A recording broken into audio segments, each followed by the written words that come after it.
नमस्कार दोस्तों, स्वागत है आप सभी का फिर से एक बार स्टूडेंट सॉल्यूशन क्लासेस की इस शानदार क्लास जिसका नाम है ज्ञानशाला। तो ज्ञानशाला की इस ज्योग्राफी के 5वीं क्लास में मैं आपका स्वागत करता हूं और आज हम पढ़ने जाने वाले हैं बिल्कुल से एक जोरदार टॉपिक जिसका नाम है पॉपुलेशन डेंसिटी। जी हाँ, हमने अब तक ये सीखा कि पॉपुलेशन का डिस्ट्रीब्यूशन कैसे है, यानी जनसंख्या का वितरण किस प्रकार किया गया है। तो बच्चों, अब हम क्या पढ़ने वाले हैं जी? अब हम पढ़ने वाले हैं कि जनसंख्या का घनत्व क्या है ना। पॉपुलेशन डेंसिटी क्या है, इसका मतलब क्या होता है और ये चीज क्या है। बहुत ही आसान शब्दों में समझेंगे और बहुत ही बेहतरीन शब्दों में बहुत ही बेहतरीन तरीके से इसको सीखने वाले हैं। तो सभी तैयार हो जाएंगे, शुरू करते हैं। देखिए, यहां पर आपको स्टार्ट में एक बड़ी अजीब सी पिक्चर दिखाई दे रही है बच्चों। एक तरफ तो यहां है कि ये लैंडमास है और यहां पर रहने वाले जो लोग हैं उनकी संख्या बहुत कम है।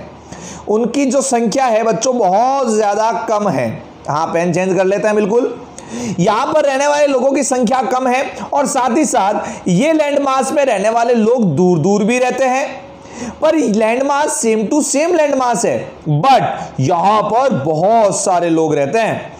तो एक छोटी सी बात समझिए बच्चों, अगर इस लैंडमास और ये लैंडमास अगर बराबर, ये भूमि का टुकड़ा और ये भूमि का जो टुकड़ा है उसका क्षेत्रफल, उसका एरिया बिल्कुल बराबर है और यहां पर लोग जो है बिखरे बिखरे रूप में है और यहां पर लोग बहुत ही पास पास में रहते हैं, तो सीधी सी बात है कम भूमि पर लोगों की क्षमता अधिक हो जाएगी, लोगों की आवश्यकताएं अधिक हो जाएगी। सीधी सी बात समझ में आएगी आपको।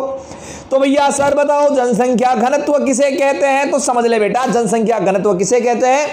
किसी प्रदेश में निवास करने वाले मनुष्यों की संख्या और प्रदेश के क्षेत्रफल के पारस्परिक अनुपात से जनसंख्या घनत्व मालूम होता है। तो यहां सर इतनी हार्ड शब्दों में समझाओगे तो मैं तो क्लास छोड़ दूंगा। अरे आसान समझा देता हूं बेटा, कहां जा रहा है, रुक। देख बेटा, क्या चीज है जी? जनसंख्या किसी प्रदेश में निवास करने वाले मनुष्यों की संख्या, यानी कितने लोग रहते हैं और उस प्रदेश का क्षेत्रफल, उस प्रदेश का एरिया, उस लैंडमास का जो एरिया है वो एरिया और उस पर्टिकुलर एरिया में कितने लोग रहते हैं, इसके रेशियो जो होता है ना, उसे हम क्या कहते हैं? जनसंख्या घनत्व कहते हैं। और सामान्य शब्दों में प्रति इकाई क्षेत्रफल में रहने वाले लोगों की संख्या जनसंख्या घनत्व कहलाती है। In English, the population density is the ratio of number of people residing in a region and area of region। हाँ जी, ये देखो चिंटू जी आ गए, चिंटू जी आ गए हैं जी। चिंटू जी के दिमाग में एक क्वेश्चन आया, सर हम फिर पॉपुलेशन डेंसिटी कैलकुलेट क्यों करते हैं? हमें इसकी आवश्यकता ही क्या है? जब हम पॉपुलेशन जब देख लेते हैं तो फिर हमें पॉपुलेशन डेंसिटी क्यों देखनी पड़ती है? तो बेटा हमें इसलिए देखनी पड़ती है क्योंकि हमारे पास लैंड, हमारे पास सॉइल, हमारे पास मिनरल्स, हमारे पास एक्वाटिक रिसोर्सेज और हमारे पास फॉरेस्ट, ये सभी क्या है? बहुत लिमिटेड है, बहुत सीमित मात्रा में है, बहुत कम मात्रा में। भूमि, मृदा, खनिज, हमारे जलीय संसाधन, हमारे वन्य संसाधन, ये सभी संसाधन, सभी रिसोर्सेज हमारे पास बेटा क्या है? बहुत लिमिटेड है, बहुत कम है। तो क्या करना पड़ेगा? तो इस how much population is based on the resources for the livelihood, किस प्रकार इन रिसोर्सेज का लोग यूज करके अपनी आजीविका चला सके, अपनी लिवलीहुड चला सके, अपनी आजीविका यानी कि अब किस तरह अपना पेट भर सके इन रिसोर्सेज का यूज करके, और कितनी जनसंख्या इस रिसोर्सेज का यूज कर रही है, इस रेशियो को देखने के लिए। कहने का मतलब है कि भाई एक लैंड में कितने लोग रह रहे हैं तो लैंड का कितना यूटिलाइजेशन हो रहा है। अब सीधी सी बात मानो, एक छोटा सा एग्जांपल आपको देता हूं, यहाँ पे उदाहरण देता हूं। भाई लैंड की अगर बात करें अगर हम, ठीक है, एक क्लासरूम ये है, एक क्लासरूम ये है, तो अगर इस क्लासरूम में दोनों क्लासरूम बराबर है, दोनों में जो है लगभग 20-20 सीट है मान लेते हैं, ठीक है, 20-20 बैच है, ठीक है। अब इस यहाँ पर बैठने वाले जो बच्चे हैं वो मात्र 10 है, तो बड़े खुल के एकदम चौड़े होकर बैठेंगे, और यहाँ बैठने वाले बच्चे जो है वो 30 है, तो इस कंडीशन में क्या होने वाला है, बच्चे समझ समझ के बैठना पड़ेगा, यानी कि हर व्यक्ति को पर्टिकुलर हर आदमी के लिए भूमि क्या हो जाएगी, कम हो जाएगी। और यहाँ बड़े एकदम चौड़े चौड़े होकर पाँव फैलाकर बैठ जाएंगे। हाँ, फिर सर स्कूल की यादें दिला रहे हो। अरे बेटा, चीज़ें समझनी है हमें। तो यहाँ पर हमने क्या सीखा कि लैंड जो है वो उसके अकॉर्डिंग वाली बात होगी कि लैंड जो जितनी जनसंख्या होगी उसके अनुसार हम यूज़ करेंगे। सॉइल की वही बात है, मिनरल्स की वही बात है कि मिनरल्स अब जितने लोग ज़्यादा होंगे, वही 20 रूम वाला कमरा है, इनको अगर टीचर अगर शीट बांटेगा और यहाँ पर बैठे बच्चे 30 जने लोग बच्चे बैठे हैं, तो यहाँ शीट्स क्या लगेगी, ज़्यादा लगेगी, पॉपुलेशन डेंसिटी ज़्यादा है। तो ये सभी चीज़ें जो है जनसंख्या के घनत्व को प्रभावित करती है। इसको हम आगे भी देखेंगे। आइए शुरू करते हैं आगे। और जनसंख्या घनत्व के प्रकार, types of the population density. First of all mathematical density, गणितीय घनत्व किसे कहते हैं बेटा, उसे समझते हैं गणितीय घनत्व क्या है। तो मैथमेटिकल डेंसिटी यानी मैथ्स में हम डेंसिटी को कैसे देखते हैं, वही बात है, प्रति इकाई क्षेत्रफल में रहने वाले लोगों की संख्या को क्या कहा जाता है, जनसंख्या घनत्व कहा जाता है। दिमाग में बैठा ले अपने, और कोई लंबी चौड़ी रामायण है ही नहीं जिसमें मानव स्थल अनुपात यानी मानव और स्थल के अनुपात का विचार किया जाता है, उसे हम गणितीय घनत्व कहते हैं। The ratio of human and land is considered in this density. It is calculate by following formula. इसको हम इस फॉर्मूले से देख सकते हैं बेटा कि टोटल पॉपुलेशन में अगर मैं टोटल एरिया का डिवाइड लगा दूं तो मेरे पास क्या आ जाएगी, मैथमेटिकल डेंसिटी आ जाएगी। अच्छा, ये तो बड़ा आसान सा था सर। दूसरा आओ, दूसरे पे बात करते हैं। सेकंड नंबर है आपके इकोनॉमिक डेंसिटी, आर्थिक घनत्व क्या है। इसका मतलब समझते हैं, ये चीज क्या हो गई भैया, जिसमें वह घनत्व जिसमें उस प्रदेश के संसाधनों की उत्पादन क्षमता मतलब कहने का मतलब हमारे पास जो रिसोर्सेज है उनके प्रोडक्शन की कैपेसिटी कितनी है उसको समझना, और उस प्रदेश में निवास करने वाले मनुष्यों की संख्या पर विचार किया जाता है।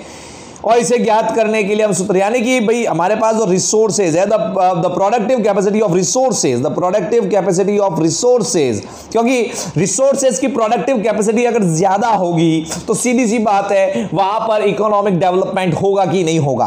आप इतना बताएंगे मुझे स्टूडेंट्स कि जहां पर आपके रिसोर्सेज जो है उनकी प्रोडक्टिव कैपेसिटी ज्यादा होगी, यानी कि संसाधन जो है वो ज्यादा काम करेंगे या संसाधन ज्यादा होंगे, वह इकोनॉमिक डेवलपमेंट बिल्कुल होगा। आज भारत के पास पेट्रोल और डीजल के इतने बड़े बड़े अपने पास संसाधन नहीं है, इस कारण से हमें पेट्रोल और डीजल जो है वो बाहर से क्या करना पड़ता है, आयात करना पड़ता है, इंपोर्ट करना पड़ता है।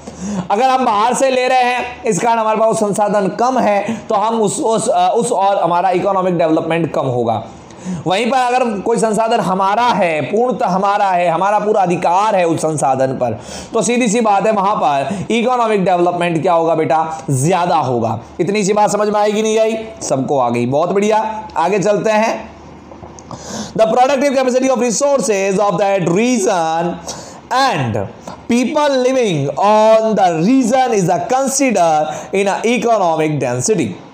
फॉर एग्जाम्पल यहां पर इसका फॉर्मूला क्या हो जाएगा, फॉर्मूला हो जाएगा पॉपुलेशन, टोटल पॉपुलेशन में किसका डिवाइड लगा देंगे, पर किसका डिवाइड लगा देंगे, रिसोर्सेज का डिवाइड लगा देंगे, बस हो गया काम खत्म। पॉपुलेशन में डिवाइड किसका लगा देंगे, रिसोर्सेज का डिवाइड लगा देंगे, काम खत्म। जितनी पॉपुलेशन और जितने रिसोर्सेज।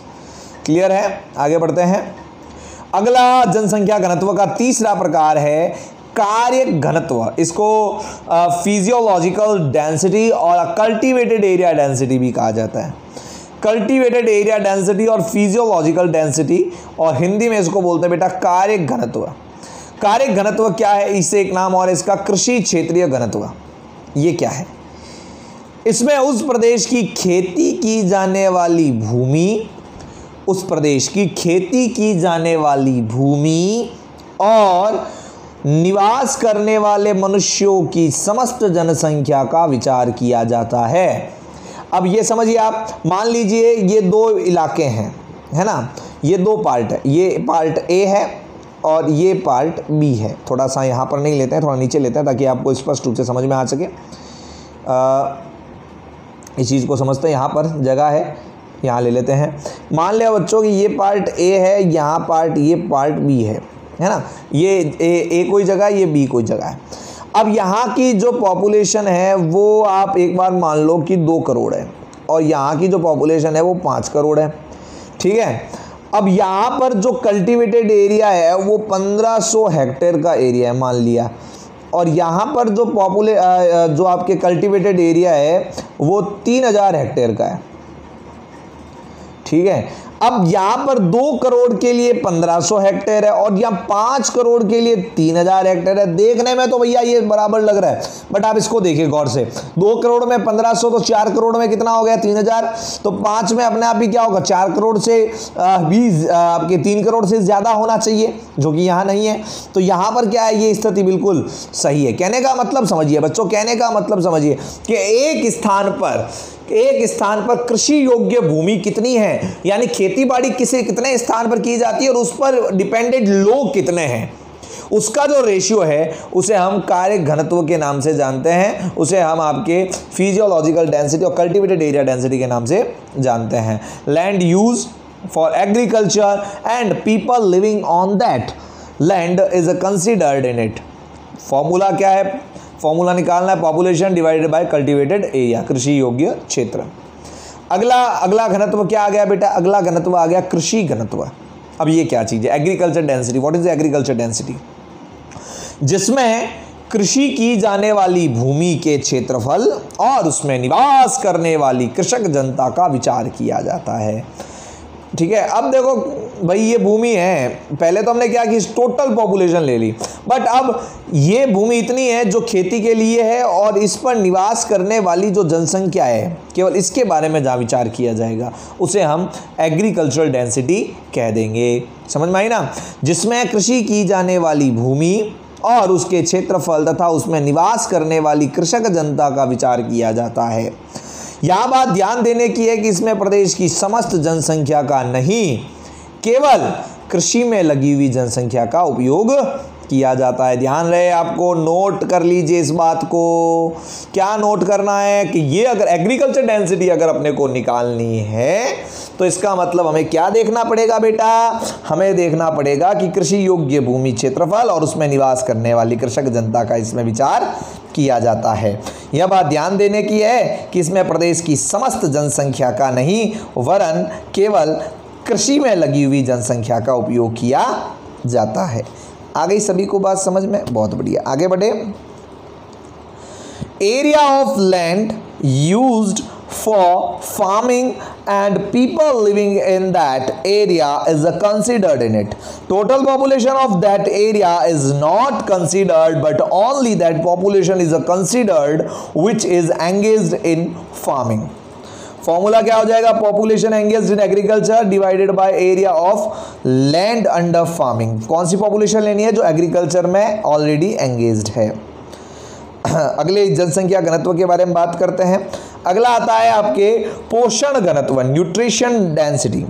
पोषण घनत्व क्या है जी, जिसमें खेती की भोज्य फसलों, भोज्य फसलें क्या होती है सर, जो खाने योग्य होते हैं, फूड क्रॉप्स जिन्हें हम कहते हैं, भोज्य फसलों के क्षेत्रफल और उस प्रदेश की समस्त जनसंख्या का विचार किया जाता है। क्योंकि आपको पता है कि इस खेती बाड़ी में इसका मतलब मुख्य जो खाने योग्य है उसी से न्यूट्रिएंट्स तो उसे मिलेंगे। तो भोज्य योग्य यानी कि आपके जो फूड क्रॉप्स आ गई, यानी फूड क्रॉप्स का मतलब वीट आ गई, जैसे गेहूं, बाजरा, चना, ये सब फूड क्रॉप्स के अंदर आती है। और उस पर कितनी पॉपुलेशन डिपेंडेड है उसको जब निकालेंगे तो उसे हम क्या कहेंगे बेटा, उसे हम न्यूट्रिशन डेंसिटी यानी पोषण घनत्व की संज्ञा देते हैं। तो population divided by area of land producing food crops, भोज्य फसलों का क्षेत्रफल इसमें शामिल किया जाता है। तो मैं आशा करूंगा कि आपको ये सारी का सारा चैप्टर जो है बहुत ही बेहतरीन तरीके से समझ में आया है। ये हमने अब तक जो सीखा है, ये हमने घनत्व के प्रकारों के बारे में यहाँ पर सीख लिया है, ठीक है। अब अगला जो हमारा टॉपिक रहेगा उस टॉपिक में हम ये देखेंगे कि कौन कौन से कारक है, कौन कौन से ऐसे फैक्टर है जो डेंसिटी को अफेक्ट करते हैं, डेंसिटी को प्रभावित करते हैं, और साथ ही साथ हम ये देखेंगे कि पूरे विश्व में जनसंख्या घनत्व का वितरण किस प्रकार किया गया है। तो थैंक यू फॉर वॉचिंग। देखते रहिए, सीखते रहिए आनंद सर के साथ ज्ञानशाला में। Thank you very much.